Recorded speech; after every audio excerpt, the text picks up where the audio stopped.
Yo, what is up? This is Ready Otter. I wanted to do something a little different here, and instead of just doing like a highlight reel, I wanted to talk about some of my first impressions on the Splitgate 2 alpha. The game's not out yet. I don't really have a final opinion, but these are just kind of the things I noticed that are different, what I think about it. The first thing that is very different from the first game is the fact that there are classes.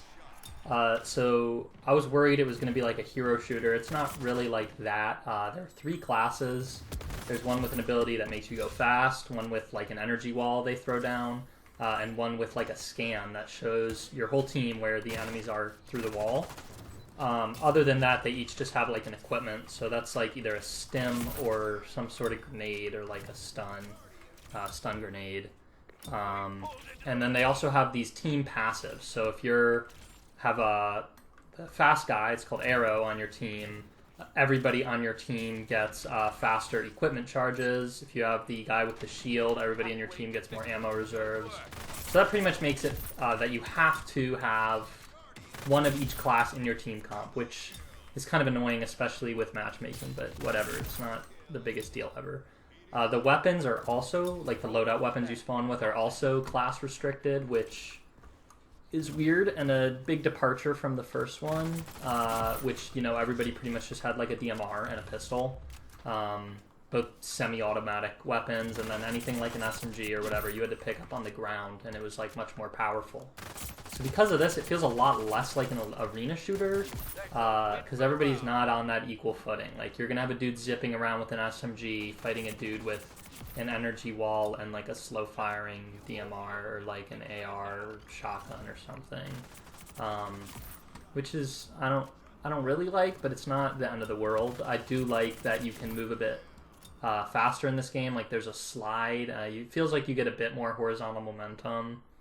The time to kill is a lot lower. So like I was saying, in the first game you kind of just had like a DMR type weapon, and it would take a few shots to bring somebody down. It was kind of like Halo, like BR DMR fights, where there's a bit of a rhythm to it. You're kind of strafing back and forth, trying to hit headshots, and you got to hit a few to kill someone. And with the portals as well, there's kind of a rhythm to stepping in and out of the portals, like getting behind people to land a shot, maybe going back.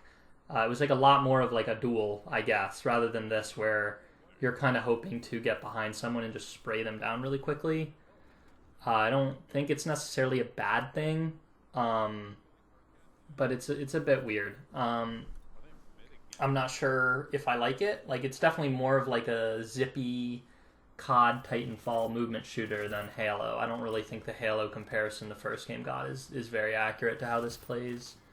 The next major difference is the maps. There are a lot less portal surfaces, which in one way is good, because in the first game they were literally everywhere.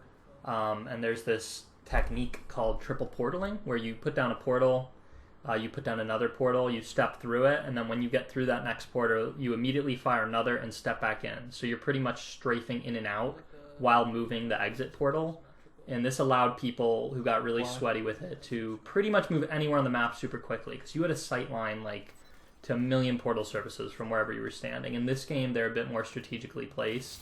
And they still are frequent enough. Like, I can see a few on my screen, like just when I'm running around, but they're not as big and they're not like everywhere. So you do have to kind of think about how you're going to use them more, which I really like. I'm glad there are less.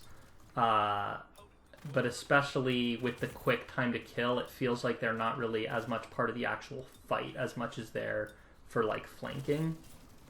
Another kind of major issue I had was these round-based modes. So there are 2 modes in the alpha, and like maybe 4 maps. And these modes are a King of the Hill, where it's first to 2 hills, and then you win the round, and it goes to like a break. The game resets, you respawn, and then it's first to 3. TDM, it's the same, first to 3.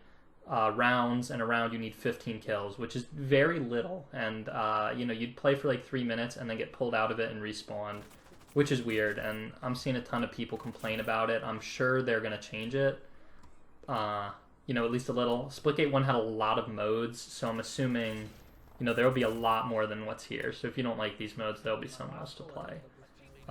In Splitgate 1, I really like this mode called Takedown, which was a 3v3 on a somewhat smaller map. And every time you died, your respawn timer would get longer, and the team to win the round would be... You'd win the round when the whole enemy team was dead at the same time. So at first the respawn's like 3 seconds, so unless you wipe them all like simultaneously, you know, they're going to respawn. But then next time, they might have like a 7-second respawn timer instead.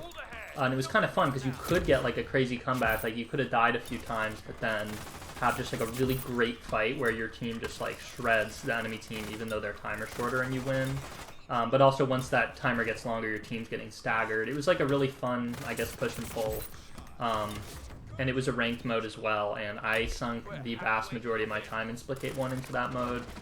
I think I had about 60 hours, so I didn't play a shit ton. The game kind of died pretty quickly because they decided, hey, you know, we don't like the foundation we have here. We can do a lot better. We're going to go make the sequel right away.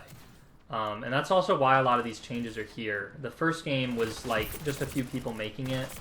The second game, they actually had professional map developers come in and consult on, you know, the portal placement and the map design. So that's why some of these changes are here. And I like I said, I do think they're good. But it does feel like that kind of Halo feeling from the first one is pretty much gone, which I don't quite like, but I'm not, you know, I'm excited to see what they do with this. I'll definitely play it at least a bit. And hopefully some of these more major issues get ironed out. So I guess a mixed impression overall, but the game feels good to play, and you know, I'm glad I was able to play it. So yeah, that's all I got. Taking the lead.